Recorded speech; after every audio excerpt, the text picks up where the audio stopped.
Coming up on show 702, we hear from Ford. They say just being electric is not good enough.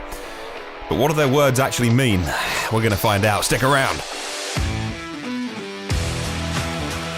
Also on the show today, how much EV battery capacity was deployed last year? We've got the number. Also, VW's predictions for 2020, new plug-in hybrid from Citroen on sale now, and a Model S charging at a record speed.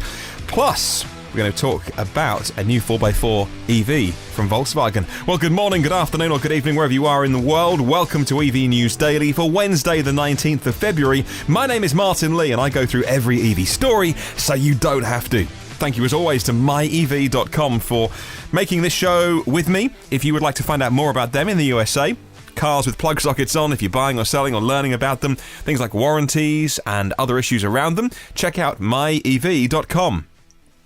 So last year, how much battery capacity was deployed around the world in newly sold EVs? Well, we've got the number. It was an increase of over 30% on 2018, according to the Adamas Intelligence web-based EV battery capacity and battery metals tracker report, says Green Car Congress. At a global level, battery electric vehicles had 95.6 gigawatt hours of battery capacity deployed. That is their term EVs, anything with a battery in, which, you know, you and I might not call that an EV. We'd kind of call it a soft hybrid, but bear with me. 95.6 gigawatt hours of battery capacity deployed globally. Pure EVs took 90% of that. Plug-in hybrids took the next 7%. And yeah, soft hybrids take up just 3%. A lot of hybrids on the road, but really using none of the battery capacity that's available in the world. That would be companies like Toyota, their whole argument for why we should all be driving soft hybrids for the next 10, 15, 20 years, because they say you can make so many more of these kind of cars, these soft hybrids, for the same battery capacity that you can make just one EV with. In fact, they'll say that buy one of their hybrids and it's got a 1-point-something kilowatt hour battery, it reduces emissions by XYZ, and actually you can make this many of them for the equivalent emissions reduced of a full EV. It's a very well thought out, well argued, and seemingly logical argument. They made it in Canada recently at a big event. It doesn't make sense though, because anything that we do that emits pollution, that emits gases, NOx and SOx, and carbon dioxide, when we move from A to B, anything that comes out of the tailpipe cannot be good. You can make all these arguments that you like about, well, we can make X many hybrid cars for every one full battery electric vehicle because the batteries are so small. I don't want to hear it. You're just trying to sell more of the cars that you know how to make. Why not deploy some of the incredibly talented engineers within these companies, all of these car companies that are making soft hybrids? Why not let them have a go at making a great EV? You know, talking about that, actually, Ford did that with their battery electric vehicle team a couple of years ago. What they came up with was the Ford Mach-E, and that is the subject of today's podcast, but we'll get to that in a moment. First of all, some news from VW. Well, Volkswagen Group have released their Mobility 2020 presentation/study. They are looking at what's going to happen in the year ahead of us. There's lots of points in here, but I've pulled out the ones that relate to EVs. More than 30,000 pre-bookers have registered in advance of the ID.3, and this year they can take delivery of the car. That means Volkswagen Group's vision of building e-cars for the masses finally becomes a reality. Further, fully electric models for the ID family will be coming in future years. By 2029, they say 75 pure electric cars. I hate that. I hate anything that's more than a couple of years away. When you start to say we're going to be doing this in 2029, there's no comeback. In 2029, if they haven't done what they promised, and I bring it up on the podcast when we're doing episode, I don't know, 3,000, 4,000 and something, what are they going to say? So look, I kind of hate those long-term predictions, but that's what they're saying. Back closer to home in 2020, their report says the first two Volkswagen plants in China, designed purely for EVs, will begin series production. They are in Anting and Foshan. The SAIC Volkswagen collaboration and the FAW Volkswagen joint venture is going to produce around 600,000 EVs between them on the MEB platform. Made in China MEB cars will be gradually expanded to 15 different cars by 2025. Now that's a time time frame we like to look at. Here in 2020, though, stricter emission standards are coming into force in India, opening a new chapter in India's passenger car market. They've actually skipped one emissions standard stage. They're going straight from Euro 4 to Euro 6, missing out 5 in between. All VW Group models based on that are compliant with the third biggest emissions in the world of CO2.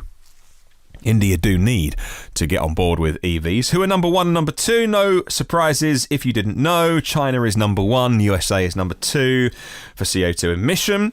Finally, in California, cars with low CO2 emissions can now use the HOV lanes, the high occupancy vehicle lanes, since this year, even with just one person in. These lanes are reserved for cars with at least 2 occupants, but if your vehicle falls below the emission levels, you get a sticker, get to use it on your own. I'll pop a link to the VW Mobility 2020 presentation if you'd like to read the full thing in the show notes. Citroen has officially opened the order books for the new C5 Aircross. It's a plug-in hybrid. It's on sale in the UK. 2 different grades, the Flare and the Flare Plus. Pricing from $35,340 and $36,815 respectively. Customer deliveries begin middle of this year. Says Electrive, the plug-in hybrid offers 165 kilowatts of power. About half of that is the electric motor. The battery has 13.2 kilowatt hours and a range of 50 kilometres. How fast can your EV charge? Mine, 22. Yeah, I'm winning no battles there. It charges at 22 kilowatts AC. It's a Renault Zoe, which is nice. If all you've got is a 22 kilowatt AC post, it actually beats every other car out there for AC charging. However, let's talk DC fast charging. And a Tesla Model S was recently seen on a YouTube video charging at this is cool, a whopping 181 kilowatts during a supercharging session. Have you heard of or watched the video channel Eli Burton, My Tesla Adventure?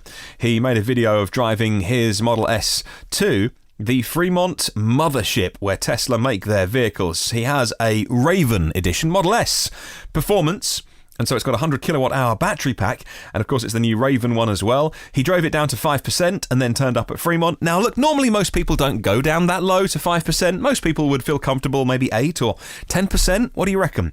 Go in terms of making sure that chargers aren't out of order. But if you're going to go down to 5%, I mean, going anywhere, Tesla HQ, probably there are worse places that you could go. You'd imagine, like, you know, even if the superchargers at Fremont were out of order, I'm sure you could blag a plug socket from reception or something. It's where they make the cars.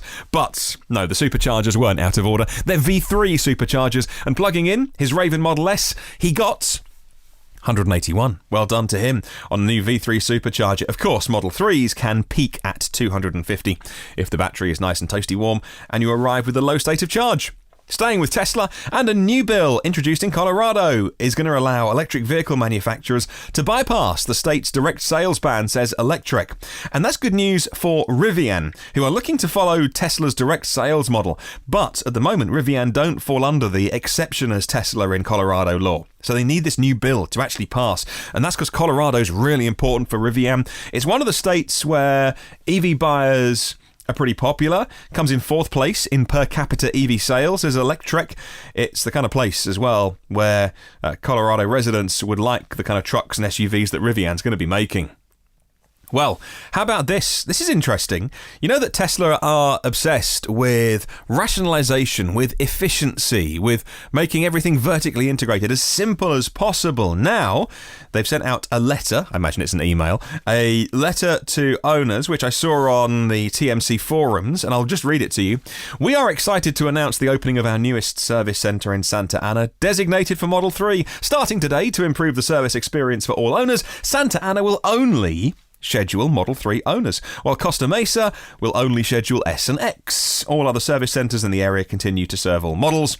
You can book your appointment on the app, and chances are that you'll get a mobile technician come to you. But if you do go to Santa Ana, you better have a Model 3. That's really interesting. Like, you know, we know they make everything as simple as they possibly can, down to one screen in the car. They fit as many of the same bits in all of their cars as possible, even down to the service centres only making them specialists on one particular model. It kind of makes sense as well, because if you are obsessed with efficiency and getting things done as quick as possible, having an entire team of people that are super trained on one model, rather than, you know, because the S, you've got to learn stuff the S has evolved over the years, so there's going to be different things in, over the last 8 years or so. Different S's have got different technology in. The X, last 4 or 5 years hasn't really changed as much as the S. But saying that, you've still got there's a lot you would have to learn as a Tesla technician to make sure that you are an expert on everything. Much easier just to have to be the authority on one model. And of course, this isn't going to roll out everywhere because somewhere like Orange County does have a disproportionately higher number of Model 3s flying around. The user AE Dennis on TMC said that's been the plan with Santa Ana and Costa Mesa for a while, but I'm glad to see it publicised. So it looks like that's been on the cards. Okay. Here's the part of the podcast that I mentioned at the beginning of the show, the headline, really. It's one of the senior managers at Ford, about as high as they get with EVs. His name is Ted Canis. He's the director of global electrification at Ford Motor Company. And we found this on electrive.com, which is an industry website. And so I'm just going to read you some of the quotes that he said to them. I'll put a link in the show notes if you want to read the whole interview. But these are just the actual quotes from Ted Canis at Ford. Right, first of all is on what is going to be powering our cars going into the future. I quote, "In Germany, many think that fuel cell will come soon. Regardless of whether I speak to French, Canadians or Chinese, there are no concerns about the battery because customers are waiting for hydrogen. However, battery technology is now available, is constantly evolving. Charging is becoming easier. The requirements of the government are moving in this direction, and so are our competitors. There is currently a critical mass moving towards battery electric cars," end quote. Really interesting quote that I wanted to read you there. Firstly, obviously they've been doing their focus groups and research. There is this misconception out there that hydrogen and fuel cell cars are in some way the answer, the magic wand. And he says, look, no, it's just not. Wherever I go, people think that that's going to be the answer. It's not the case. Battery technology is not some future thing. It's here now. It's on the roads and there's critical mass. I love that phrase. Okay, moving on. And this is interesting about the kind of people buying the Mach-E. He says, I quote, "We have a lot of new customers who haven't owned a Ford. One of the dealers I spoke to has 12 reservations, all new customers, and they're 10 years younger," end quote. So the average Ford Mach-E, Mustang Mach-E buyer is 10 years younger than the average Ford buyer. That is amazing. He also talks about the sound of an EV. I don't see eye to eye to him on this one, but I'll read you it out. I quote, "Our experience has shown that sound is not an obstacle. We were on the road in the USA with prototypes of the electric F-150. Nobody missed the sound of a V8. This shocked us almost more with the Mustang. On request, though, we will have a very authentic sound in the Mustang Mach-E," end quote. I don't think they need to do that. I don't know about you. I come into contact with a lot of people. You, maybe an EV driver or EV curious, people in the industry. Every day on my social media, on email, every day I'm talking to people. And you know what? For years now, no one said to me, you know what? I love my EV, but I really wish it made the sound of a fossil car. No one has ever said that. Now, maybe their focus groups, look, Ford know their buyers better than I do. That's without doubt. So maybe they feel the need to put this kind of fake car sound in. I really wish they wouldn't. Porsche have done it with the Taycan. Have you heard those videos on YouTube? It's not to my personal taste, but I imagine some people would like it. But they've gone quite heavy on the fake acceleration sound. I like to hear the sound of the motors in an EV. That for me is a cool sound. However, I'm going to add it into the Mustang Mach-E. I don't think it's needed. I disagree with you there, Ford. I don't think anyone is going to not buy the car because it doesn't sound like a fossil gobbler. Moving on. We start to get into some real juicy stuff here with him. He says this, and I quote, "The entire software can receive over-the-air updates so that the car stays fresh over the years. We want to offer our customers a modern user experience that develops over time, as they know from websites and apps," end quote. That is so good to hear from a company like Ford, from the main man, the head honcho in the electric department. It's awesome to hear a car company talking like a software company. I've been banging on about this for ages and saying, stop thinking of Tesla as a car company. Don't think of them as they are an energy company. They're not a solar company, not a storage company, not a car company. If anything, they are a Californian tech company. As obsessed with software, with hardware, and Ford saying the same thing here. Look, software is so important.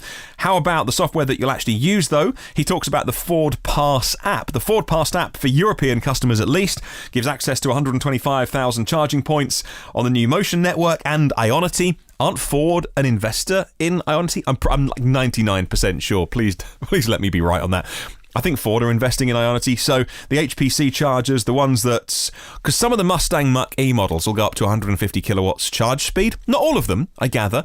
Some of them had, at launch, wasn't there an asterisk or two, and some of them had pretty slow speeds? But anyway, some of them, or maybe the big battery one, would do 150. That's nice and fast, and using the Ford Pass app means that you can make it even easier. He didn't talk about America here, but this is a European interview, so I'm sure that in the US he would talk about Electrify America or something similar. He also said, and I quote, "With EVs, the software is at least as important as the hardware. Now we have a vehicle in which almost all the modules can be updated. So why shouldn't we take advantage of this to provide improvements to the customer? And of course, for that, we will constantly develop the software." End quote. Again, it makes me so happy to hear a big, long, established car company like Ford, the ones that, okay, over time I have been critical of, to be slow to pick up EVs. It's so good to hear them talking like this and saying that they're going to update the software over the air and it's going to get better. It's exactly what we want from connected cars. And finally, he said this: the battery cells come from LG Chem in Poland. From there, they are shipped to Mexico, where we assemble them into battery packs. That's next to the production line for the Mustang Mach-E. Until recently, we only had a few hybrids in Europe, but we have been using lithium-ion batteries since 2012, end quote.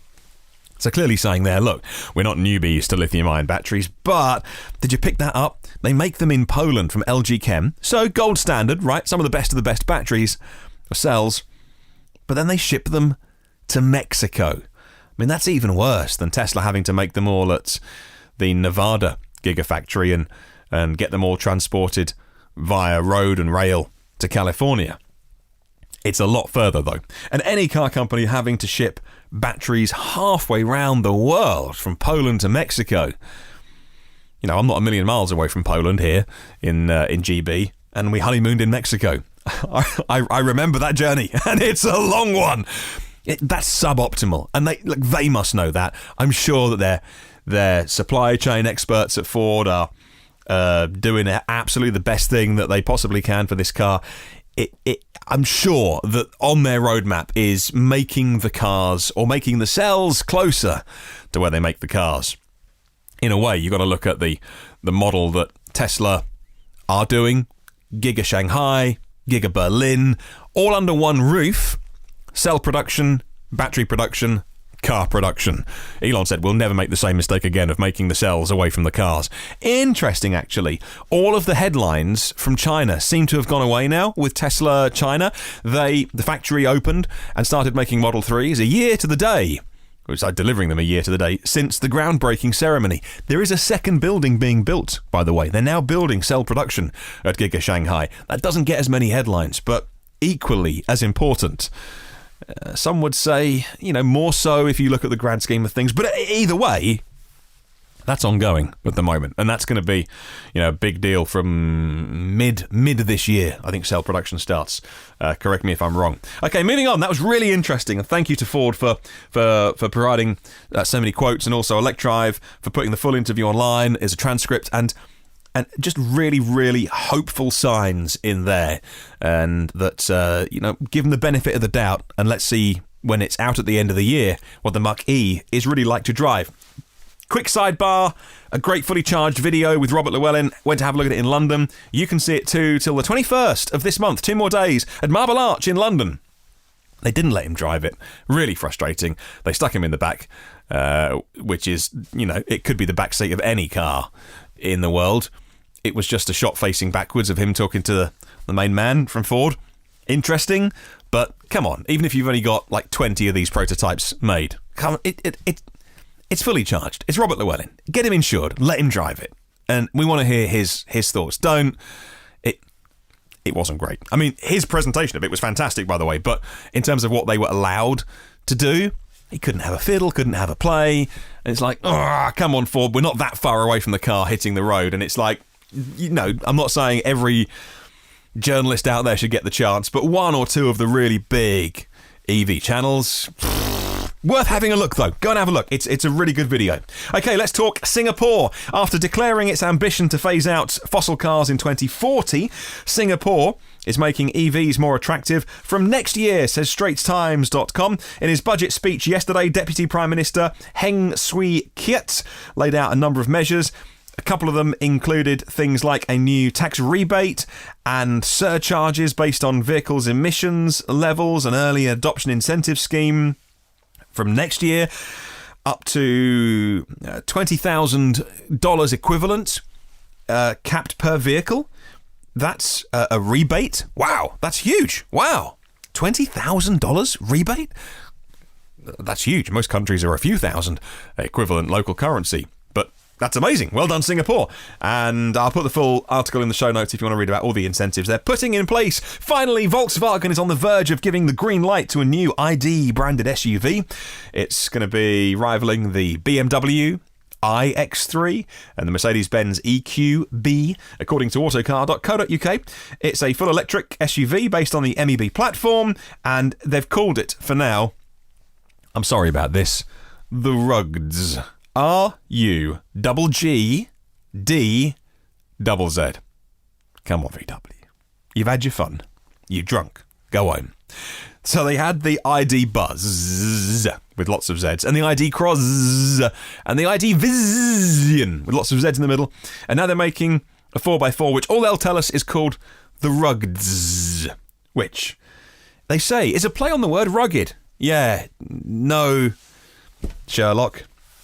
Anyway, it's at preliminary stages of development, and it's going to be out by 2023. Part of 30 strong lineup, isn't it? We said earlier today. No, it's more like 75 by the end of the decade. 30 of them by the middle of the decade, though. Right, question of the week this week.